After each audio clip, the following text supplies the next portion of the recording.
Ang totoong dahilan ng prosthetic arm ni Naruto at Sasuke. Lihim ni Kishimoto. Alam nyo ba mga ka-anime? Hindi aksidente ang pagkawala ng braso ni Naruto at Sasuke. May mas malalim na mensahe si Kishimoto sa likod nito. Alamin ang buong katotohanan dito.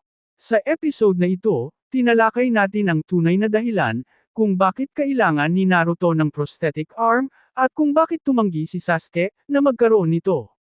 Isa itong simbolikong desisyon ni Musashi Kishimoto, na may malalim na epekto sa kwento ng Naruto at Boruto series. Kung fan ka ng Naruto, siguradong magugustuhan mo ang analysis na ito. Guys, alam nyo ba na hindi lang basta pinsala ang dahilan kung bakit kailangan ni Naruto ng prosthetic arm?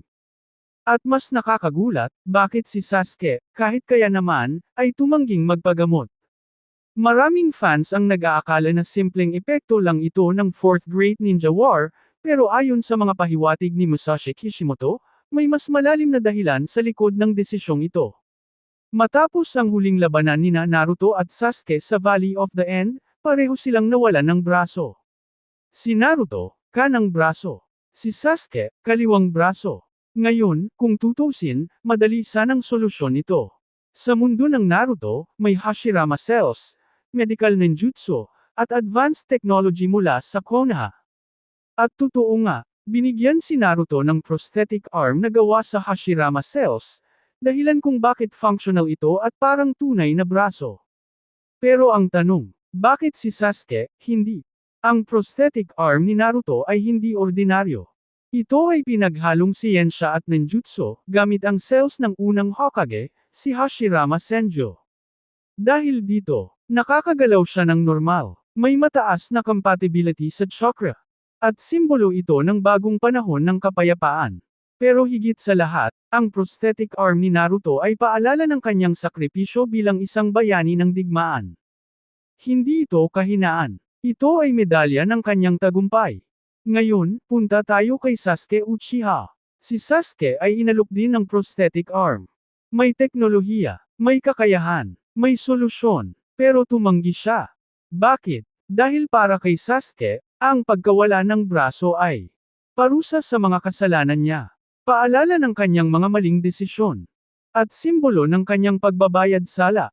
Ayon sa interpretasyon ng fans at pahiwatig ni Kishimoto. Pinili ni Sasuke na manatiling may kapansanan bilang paraan ng pagtubo sa kanyang nakaraan. Hindi siya naghahanap ng kapatawaran. Pinipili niyang dalhin ang bigat nito habang buhay. Dito papasok ang totoong henyo ni Musashi Kishimoto. Ang prosthetic arm. Kay Naruto simbolo ng pag-asa at kinabukasan. Kay Sasuke simbolo ng pagsisisi at responsibilidad. Hindi ito basta design choice. Isa itong narrative decision na nagpapakita ng pagkakaiba ng kanilang pananaw, kanilang emotional journey, at kung paano nila tinanggap ang resulta ng digmaan. Sa panahon ng Boruto, makikita natin si Naruto bilang Hokage na handang magsakripisyo. Si Sasuke bilang aninong nagbabantay sa mundo. Ang kanilang mga braso, o kakulangan nito, ay patunay na ang digmaan ay may permanenteng marka, kahit matapos ang kapayapaan.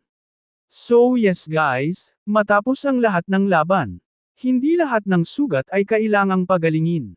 May mga sugat na dapat dalhin para hindi na maulit ang nakaraan.